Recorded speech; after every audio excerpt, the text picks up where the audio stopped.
Yeah, get your haircut.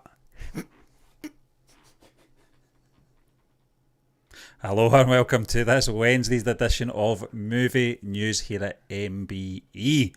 I have to look over to a screen over to my left because I don't know where my cue is. But that's another channel, Stephen. We came up with. Yeah, what happened to him? It's as if it's something I just do. It's not actually. I do need to do it. But we'd just like to thank you once again for joining us here on our YouTube channel and of course our Twitch stream, which obviously John keeps an eye on the comments and stuff like that. I don't have access to that yet. But yeah, as you can tell, as you can hear, John C. Walsh bye is bye here guys. as well, co-hosting. Stream ending. I was about to say co-starring there, John. Big-headed. I'm looking very bright, Stephen. I look like something out of Prometheus. I've tried and tried and tried with a new light setup. We've got a light here. Yeah. We've got a light there. It's just not working. I am getting a sore head looking at this light. It's incredibly bright. I feel like Roy Orbison. You will be a superstar. As you can gather from our thumbnail and our headline, we're talking about James Gunn. John, I actually saw this. I was on Twitter yesterday, and I don't follow James Gunn for some reason. I don't know why. I used to, and then I didn't. Not because of the whole carry on. What's going on here? I don't know. I've not moved.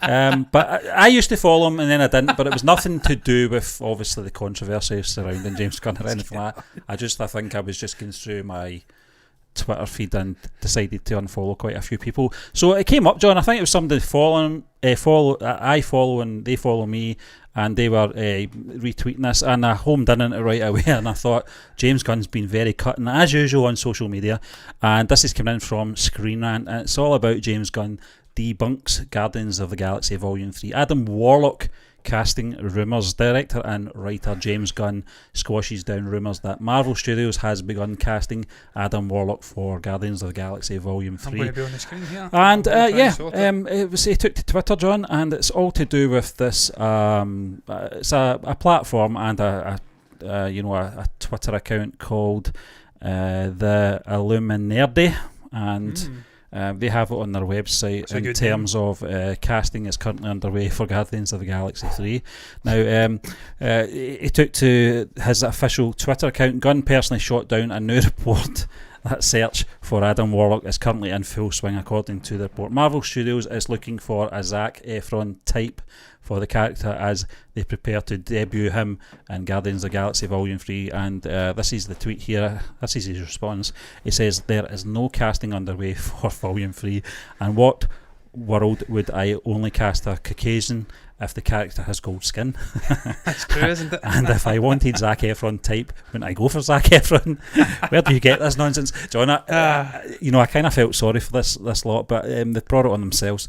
That's like our website, movieburnerentertainment.org, making up a report, and then the actual guy, the main man, comes in and says this is nonsense. That would absolutely crush me.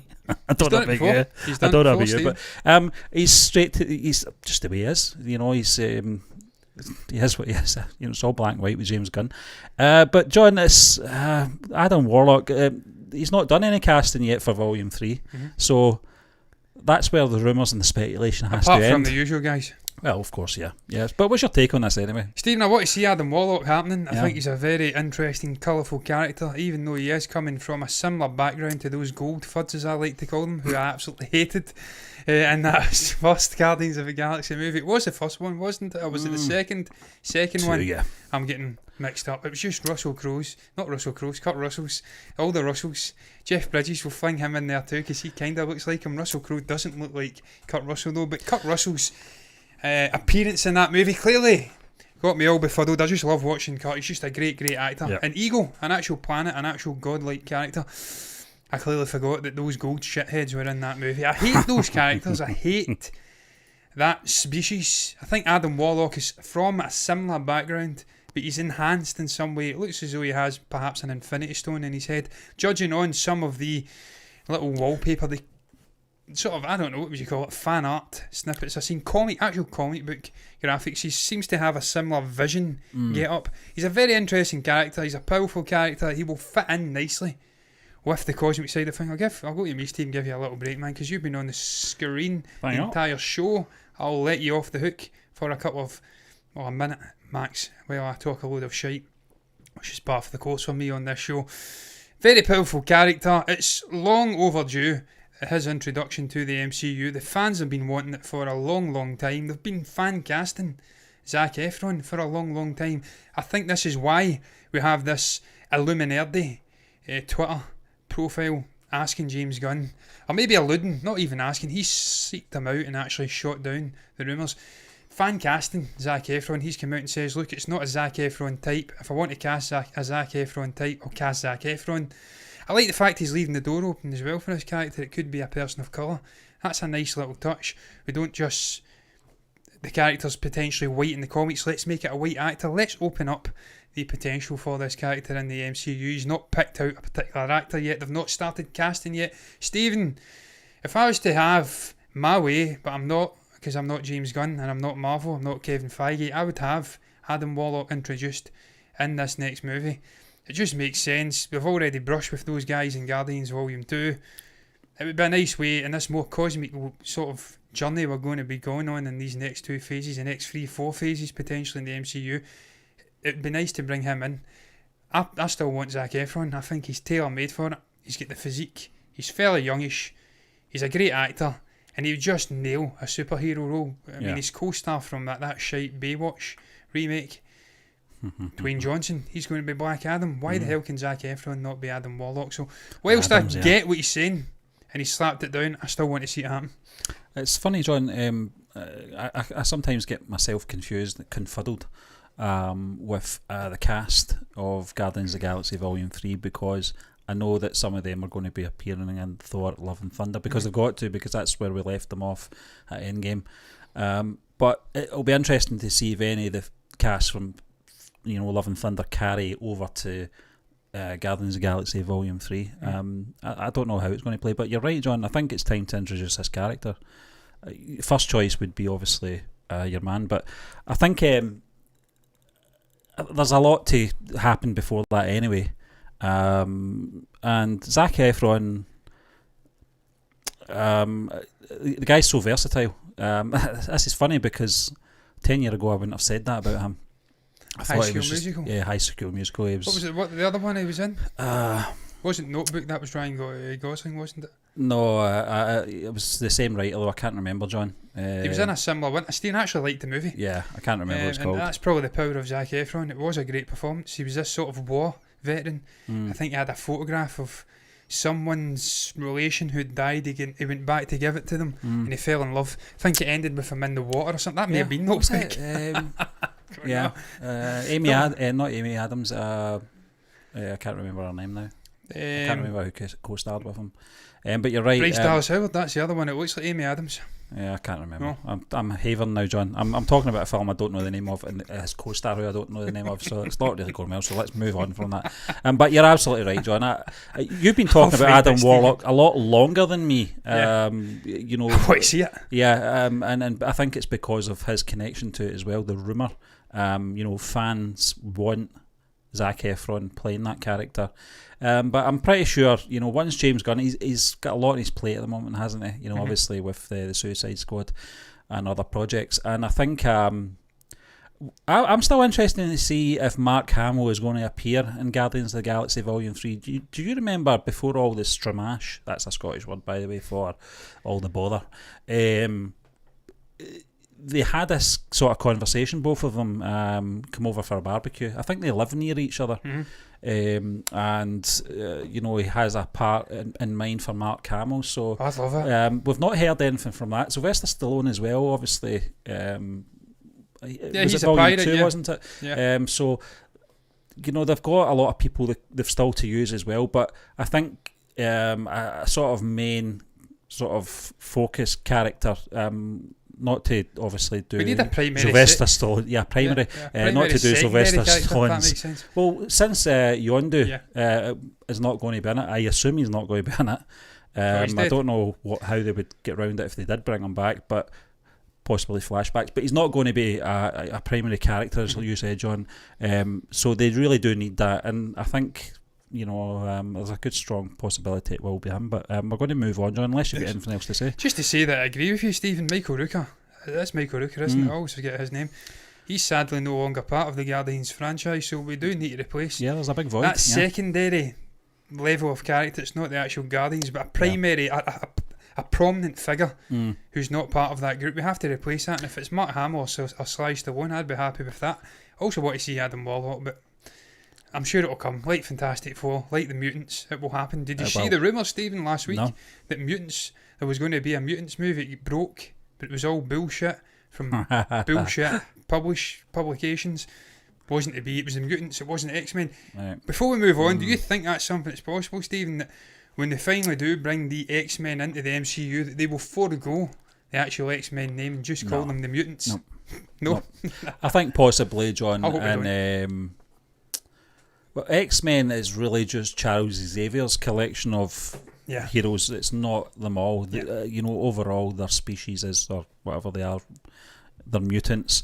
They've always referred to them in the previous movies, but I don't think they'll go over the top and say X-Men every second sentence or anything like that. But I think there'll have to be a reference to it, because you can't airbrush over what's been and what's happened.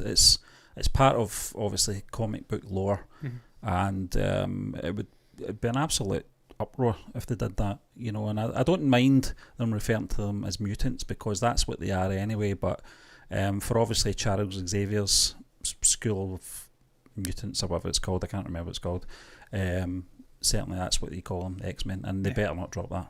X-Women, yeah, but anyway, don't want to see her again. Jennifer. Jennifer. Jenny, still Jenny from the block.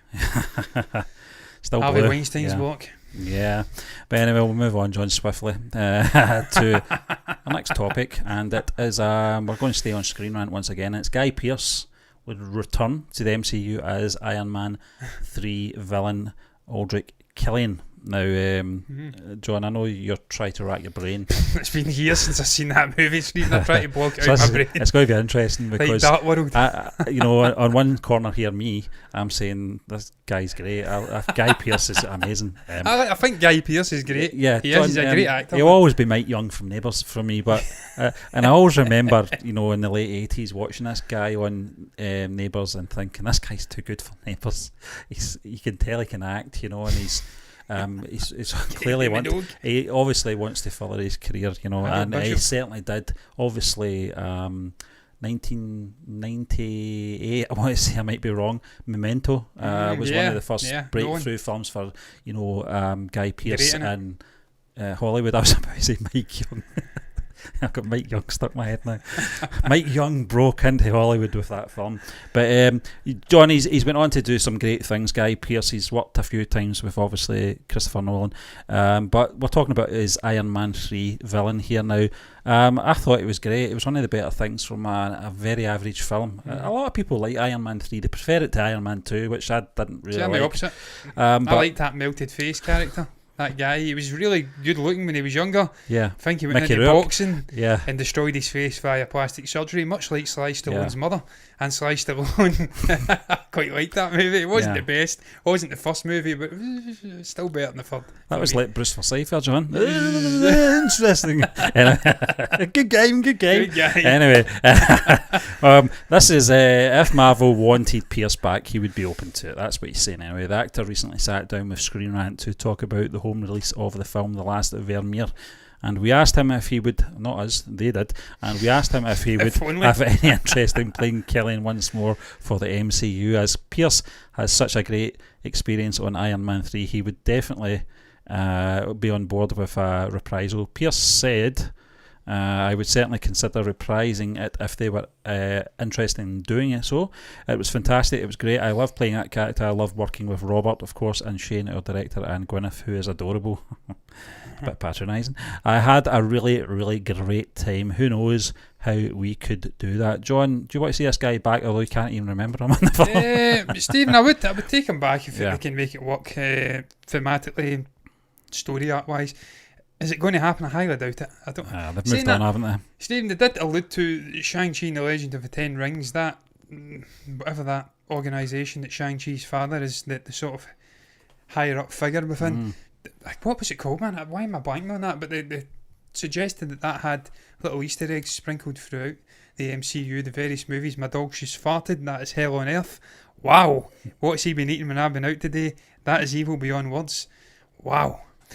That's how I imagine the Scarecrow's sort of toxin that he administered to people to smell like.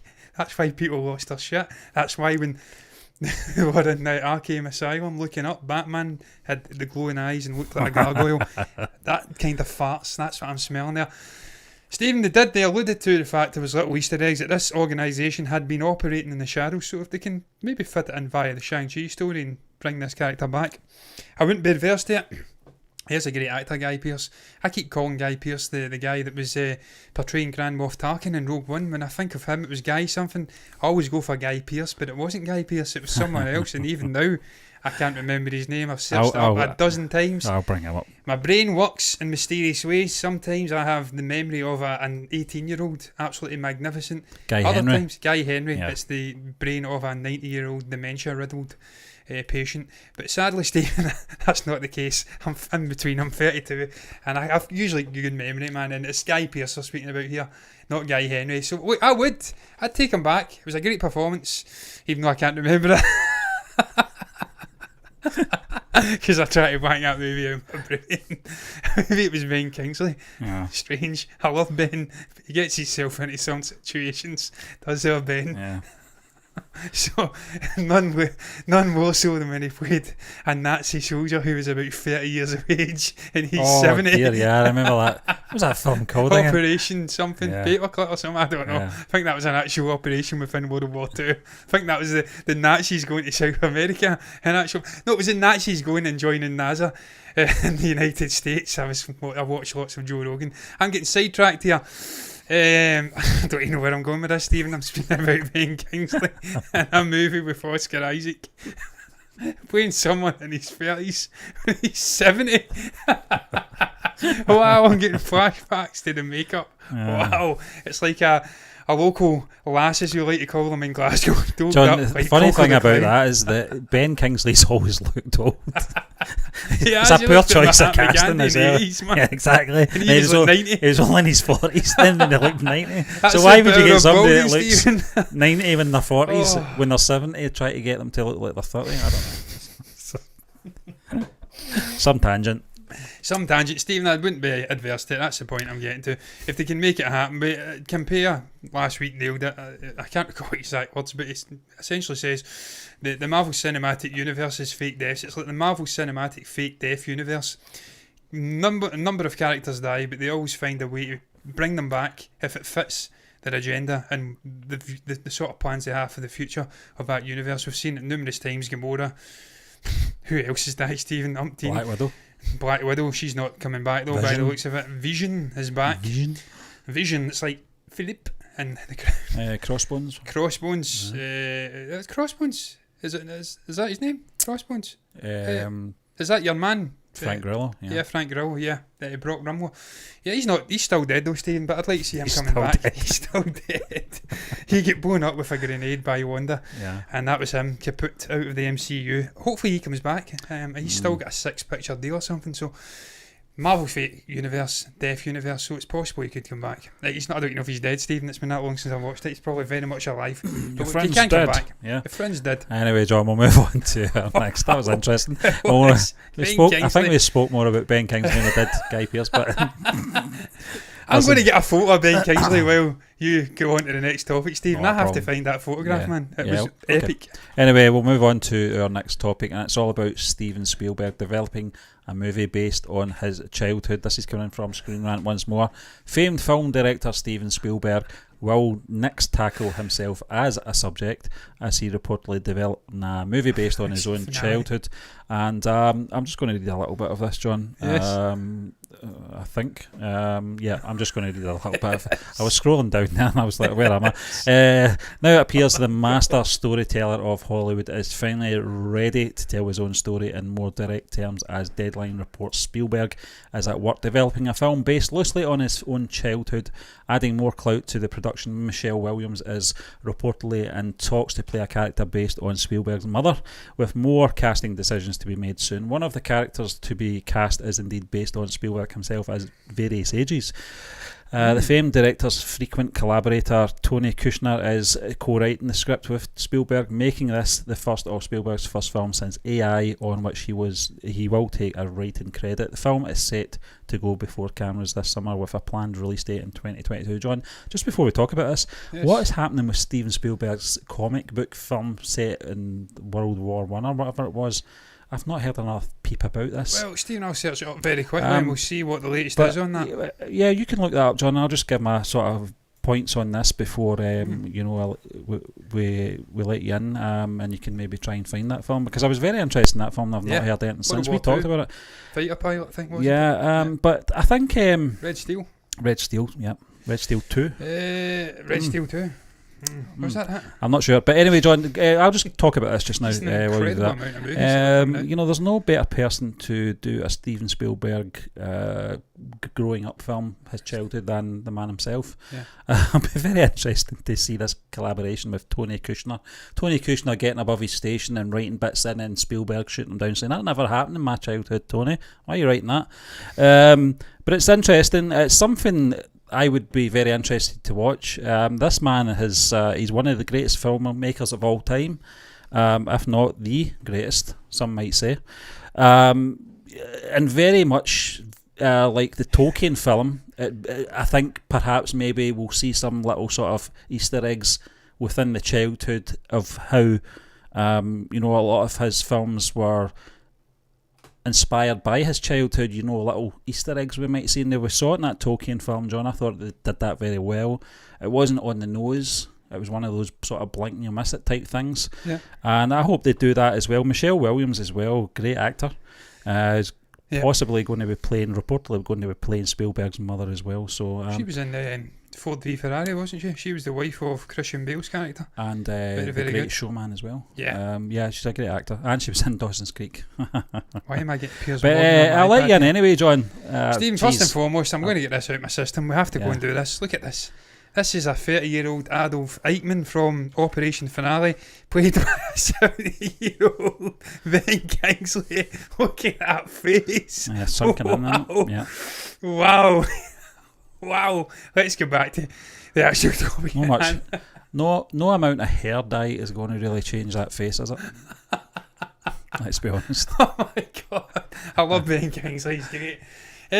Stephen, this is good news, man. Usually when we get an insight into a famous person's life, there can be a degree of fantasy involved. It could be that he's jazzing up to make his life seem a little bit more glitzy and glamorous than what it actually was. Spielberg came from a fairly ordinary background, if I'm not wrong. I don't think he was born into Hollywood. I may be wrong, but I think he rose to prominence. He was an outside figure, like the likes of, I don't know, George Lucas and stuff like that, maybe a Coppola. They were outside and they came in, they became the sort of the men at Hollywood. Brian De Palma, like 30 years, wasn't it, 1970s or something. So it'll be interesting to see this guy's lifestyle, and certainly if he's writing it and he's getting involved directly. We've seen this, I think it was Spike Lee done a sort of biopic movie about his father. I can never remember if it was Crooklyn or whatnot. I mean, it probably wasn't. I can't recall which one it was, but he done a sort of biopic about his life growing up, and by all accounts very, very good. So usually when you have these great directors tackling films based on their lifestyle, it's really gritty and realistic, and they've lived the life, so it's really authentic too in the actual script. So intriguing. And if Michelle Williams is joining, that's a very good casting choice too. It's just obviously who they're going to get into play Steven Spielberg will make or break it. There's a plethora, that's a big fancy word for you, of young actors out there. I just don't want to see Jacob Tremblay in another movie, because I've seen quite enough of him. He's like Sam Worthington of his generation. He's going to keep a cast on, you just know it. Yeah, there's a lot. We've seen it in the likes of Good Boys, a lot of young up and coming actors who could slide in and maybe play that role and play it effectively. It could be various actors, John, for the various times in his life. Yeah, like Moonlight. Yeah. Black Hawk was that movie, Stephen. I think he's doing it with Amblin Entertainment. I couldn't find it on the actual Steven Spielberg IMDb, but I've still got Operation Finale up for some reason. But it's still in pre-production, so it's not yet moving. It's going to be happening hopefully in the next couple of years. Yeah. That was a very interesting concept too. Steven Spielberg, the great Spielberg, tackling a comic book movie. Of course, it won't be a comic book movie. It'll just be a World War II movie based within the confines of the comic book verse it'll be a World War II, and you've seen it with, obviously, who is it he's worked with before, man? Tom Hanks famously, but I'm sure there's been other people in World War II projects, and he's done it to great effect, I should say. So looking forward to all of this man's work. When he creates movies, I usually watch them, because they're usually dynamite.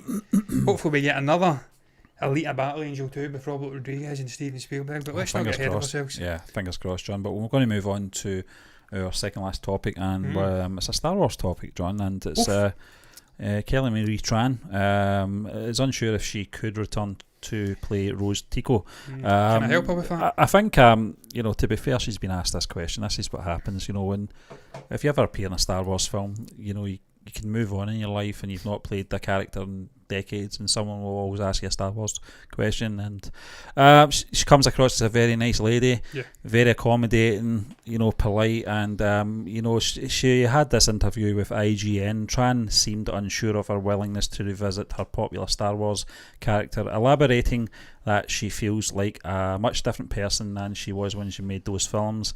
Tran admits she misses aspects of the character, but is both unsure she personally want to revisit Rose, or if there'd be a place for her in the future of Star Wars franchise. John, just before I let you in, I don't think I got to speak about Daisy Ridley. I think you maybe have covered that on one of your shows. I think you did, actually, because I was watching it and I was shouting at the telly because I was agreeing with you. Lucasfilm have always maintained after the Rise of Skywalker that period done. The Skywalker saga was done, and every character within that, to an extent, if you weren't one of the big three, that was it. The big three I'm referring to are the original characters, not those charlatans that were in the sequel trilogy. I can't really see them revisiting Rose Tico anytime soon, John, to be honest with you. I think over the last year or two, particularly with The Mandalorian, the book of Boba Fett coming soon.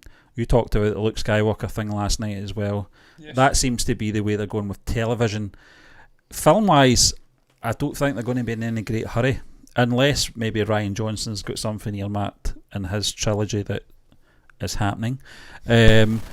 I don't think they're going to go there, especially after saying that they're going to move on from that period. If they're going to move on for that period, then they have to move on and move away from those characters as well, and not revisit them either, because they're from that period. But what's your thoughts on this anyway? Stephen, I think it's a terrible idea. I do not want to see the Rose Tico character coming back, and that's not a slight on Kelly Marie Tran. I think she's a decent actor, very decent human being off the screen. You've seen it in the lead up to The Last Jedi. Thoroughly decent, excited to be part of the Star Wars universe. It wasn't her fault that she was written in a below standard way by that little bull Gunn, Rian Johnson. And I say that jokingly, I love Rian Johnson, man. Aside from Star Wars, I've loved Knives Out, I've loved Looper, but what he's done before Star Wars I've enjoyed. It's just the way he handled the actual legacy of the characters. I had my bunnet about it, as we like to say here. I had gripes with it. He wrote the character. That wasn't Kelly Marie Tran's fault. She gets shit on social media. He came to her defence, attacked the man babies in the fandom, but it was him that wrote the shite character in the first place. It was him that subverted the expectations of the fan base, made a movie that would be divisive. A Marmite movie, 50% will love it, 50% will absolutely hate it. That's what he likes in his movies. We've spoke about it before. He doesn't like 100% of people just liking a movie. He wants real, how can I say, extreme reactions to the guy's movies. So he's to blame for the character getting the shit. He's to blame for the actor getting the shit on social media that forced her off of the platform. So all that aside, I don't want to see the character, but I don't blame the actual actor. That's what I'm saying. But look, as you did say, Rian Johnson, he has got a trilogy presumably still in the works. He's come out and says it's still happening. Everyone else seems to think it's not happening. So if he's creating another trilogy in this same sandbox, different timeline, he could bring Rose Tico back in and redeem the character and not have her being a shite sort of pathetic love arc for Finn. But never really felt natural. I actually felt she was handled better in The Last Jedi than she was in The Rise of Skywalker.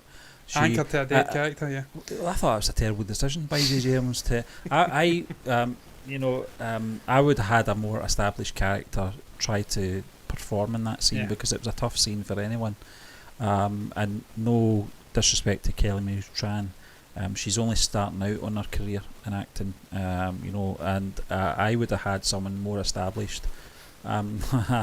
If he never killed off Akbar in The Last Jedi, I would have had someone like him, interacting with Leia. That would have probably worked better because you would have had the sort of rotoscoping of Carrie Fisher in there as best as you could, but you'd also have this alien character that is not going to look jarring any more than a human is, if that makes any sense, because you do that comparison thing. I did it with what's your man from Rogue One, the one with the white cape on, Galen Russell. Ben Mendelsohn's character. Yeah. Can't remember his Galen Russell. No, not Galen Russell. Krennic. I did notice the sort of jarring thing when they had him with Guy Henry's did it as well. Guy Henry's version of Tarkin, and you can't help yourself because you're looking at an actual human and you're looking at something that tries to replicate a human. Yeah. That's not probably a good example because Carrie Fisher was a human, but it was the rotoscope and it was just an unnatural performance. That's what I'm trying to say, John. It was. She wasn't there. Dig myself out of that hole. She wasn't there, Steve. No, she wasn't there, sadly. Despite all of the crowing to the media from her brother, it didn't feel natural. They tried their best. I can't fault J.J. Abrams for trying to give her a fitting send-off, but it didn't work. They anchored the Rose Tico character to Leia. Perhaps saying, well, this character's dead. It's performed by an actor who's no longer with us, sadly. We'll just cast her aside there, and she's dead. Maybe that is what they were trying to suggest. The character's dead. It has no place in the universe moving forward. Regardless, I don't blame Kelly Marie Tran for it. I wish her all the best in the world. I hope she has a successful acting career, but not in Star Wars. No. Because Rose Tico's not a compelling character. She's not an interesting character. She was part of the most disastrous area of the movie, that jaunt, as we like to call here in Scotland, that journey to Canto Bight. It never worked. It was a 30-minute excursion that came back and it had no impact on the movie. No. It was just an excuse to put Benicio del Toro in a Star Wars movie. The stuttering Stanley DJ. It didn't work. Yeah. And that's not me downing people's speech impediments and stutters. I stutter all the time we all when thought I'm tired. it was going to be Thrawn, yeah. Yes, we thought it was going to be Thrawn. It was a disaster. We've got Thrawn now. I want to see him in a live action TV show with Ashoka Tano, and it better be someone good. Talking about what ifs, I went down a rabbit hole watching the Force Awakens trailer once again. It's one of my favourite Star Wars trailers. It's a fantastic trailer put together. And reading the comments down below, just what people think of it now. A lot of people still, I don't mind the Force Awakens for a standalone film. But someone actually linked a comment with an old article, and I remember this rumour going about that Luke Skywalker wasn't on the poster for The Force Awakens, or was he? Is he not the man maybe behind the mask? Maybe he's Kylo Ren. I always remember that. I always remember that rumour. And see, in hindsight, John, I think I would have preferred that. Oh, I would have preferred that. I do like Adam Driver, but I think that sort of dark look. Yeah, I think it would have been handled better than the dark Rey. Stephen, I spoke about it yesterday. You weren't here. No, you didn't have a chance to air your views. There is rumours that we are getting a Luke Skywalker TV show, not from any source of real, I don't know, authenticity. Is it not James Gunn's friends? It's Inside the Magic and some other, I don't know, publication. They're rumouring that we are getting a Luke Skywalker TV show. Stephen, I happen to think it's real, because they wouldn't set up Luke in that the finale of Mandalorian Season 2. They wouldn't introduce the character again if they didn't have plans. I don't want to see a CG Luke. I says it yesterday. No. They have to bring in the great Sebastian Stan. He's a ringer of Mark Hamill from that era. And he can act. He can act. He's got the relationship with Disney. He's got the youth ahead of him. He's turning 40. The guy's still young as hell. He's got another 20 years with this character. Which Luke would possibly be at that exactly, stage. Steve. So we can fill in the gaps of Star Wars with Luke. What happened between Return of the Jedi and The Force Awakens? Take him from this embittered sort of alien version of the character and explain why he got there. Yeah. Not just a flashback scene bastardised by Kylo Ren's memory. What do you make about that, Steve? Do you want to see that happen? Because I do. I would like to see Sebastian Stan do it because he's a great actor, John, first and foremost. Not because he looks like Mark Hamill in any way. which he does. But and he wants to do it, Steve. he wants to do it. He's a great actor, and I don't think he's a type of actor that would do an impersonation of Mark Hamill's version of Luke Skywalker. I think he would take it on another sort of journey and do it his way. I think he's busy just now, obviously, with the Falcon and Winter Soldier stuff, but I think if they're going to do it that I don't want to see a CG one either, John. I thought that was okay for the little cameo thing. It worked well. It was a great surprise to everyone that this character was back, but if they're going to be doing a long series, please don't do a CG. Don't do a de-aged Mark Hamill either. I love Mark Hamill to death. I only want one guy playing Luke Skywalker, but it's not possible. It's too late. He should have been doing that in the 1990s. We didn't get it. This is the next best thing. I think we could have a Bilbo Baggins set up like we had in The Hobbit. Yeah. The Lord of the Rings. We could have tell the youthful story over 3, Have 4, both of 5 them, seasons, and then have old Luke Skywalker at the end. Mark can come in That would and be connect amazing. it in. I think that'd be beautiful, personally. I want to see it happen. That's a great way of doing it, John. Yeah, Yes, yeah, make and it that so. would be obviously fan service as well. Yeah. You know, without it being corny or cheesy.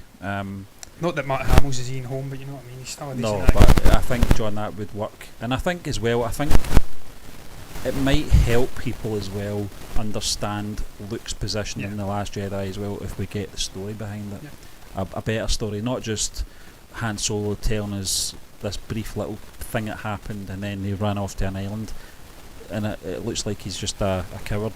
I really do want to see it, John, and I think they do. I think it will happen. I'm the same as you. I do think it will happen. I think Lucasfilm now is starting to act the way that Marvel Cinematic Universe is. They're in it for the long game. Yeah. They've got all the time in the world. Just take their time telling these stories, and eventually they'll all connect and they'll all make sense. But we're going to move on to our final topic, John. This is coming from IndianExpress.com, and I picked this particularly. We normally do have some Indian news anyway in our shows, but this is something I think that might interest you, because I know that you're very interested in animated films, traditional animated films, and that sort of fusion between tradition and modern techniques. And this is all about Bombay Rose, and it is nigh impossible to overstate how gorgeous this Gitanjali Rao film is. I'm going to read a little bit about the film, John, because it's actually been out for a couple of years, but it's only been doing festival rounds at the moment. And then I'll read a little bit about what the film is about, so it's not too much to sort of take our time up. It's on Netflix as well, Steve. Fantastic. Yeah, I can't wait then. Have a little look at that. Gitanjali Rao's Bombay Rose has been around since its premiere at International Critics Week at the 2019 Venice Film Festival, but it is only recently that the animated film is available beyond festival circles. An extraordinary visual feast, Bombay Rose was painstakingly put together using frames, each of which is painted individually.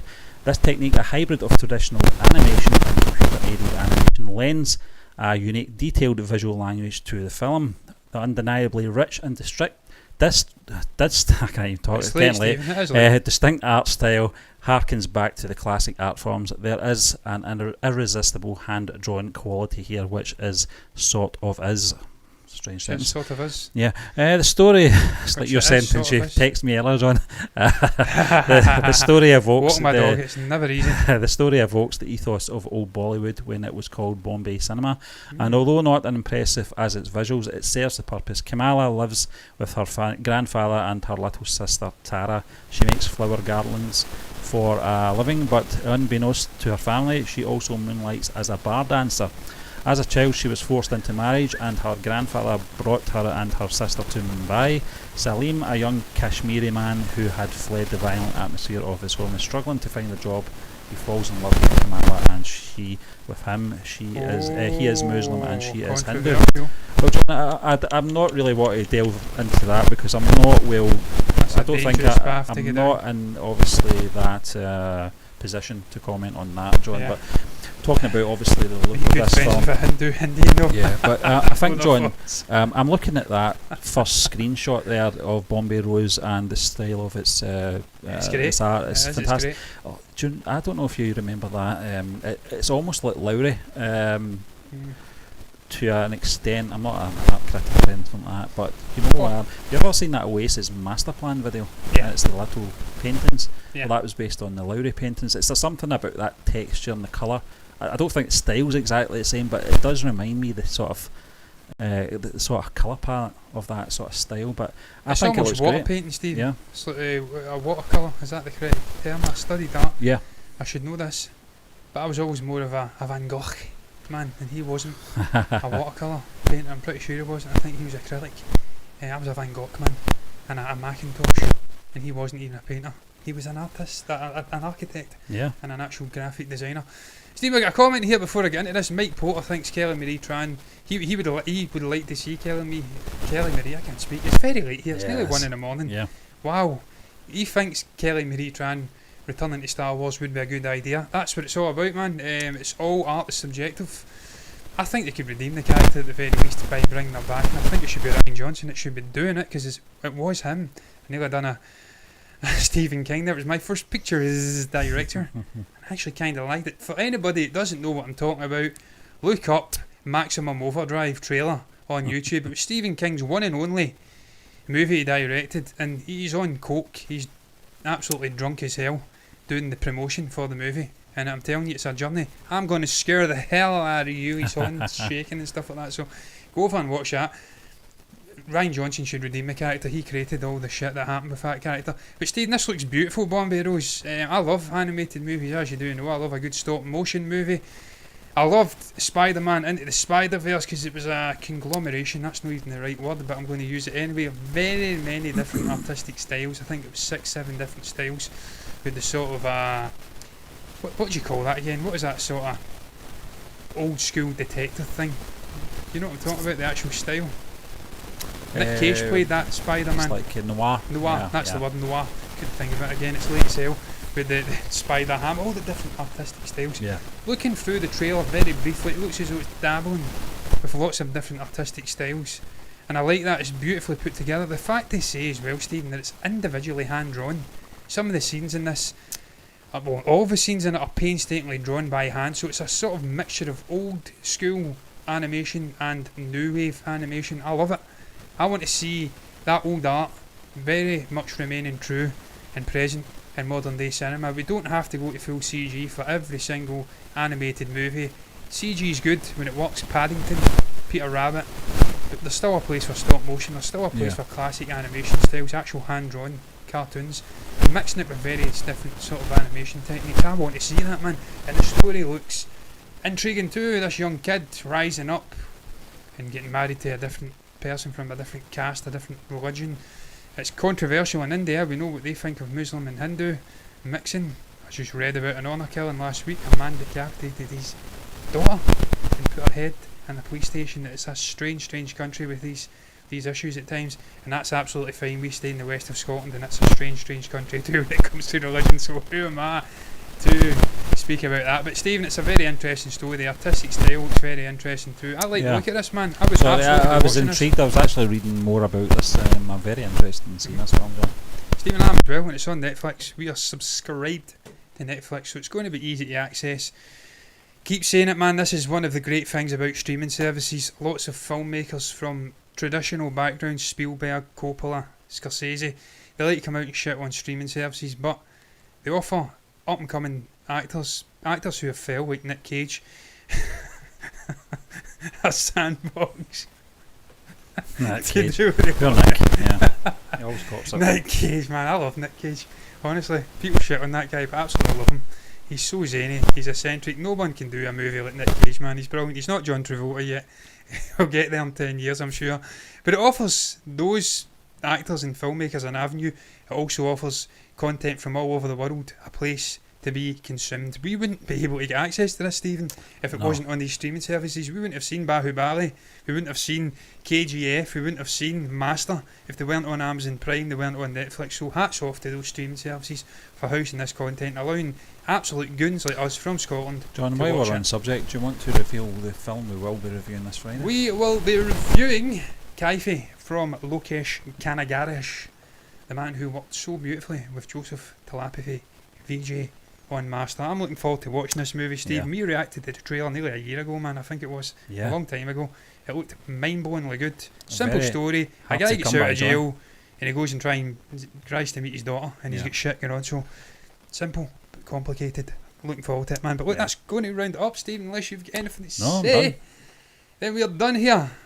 We are done speaking about these topics. What was your thoughts on the topics we touched upon on the show tonight? What do you make about James Gunn coming out and quashing the rumours of Adam Warlock being cast and appearing in Guardians Volume 3?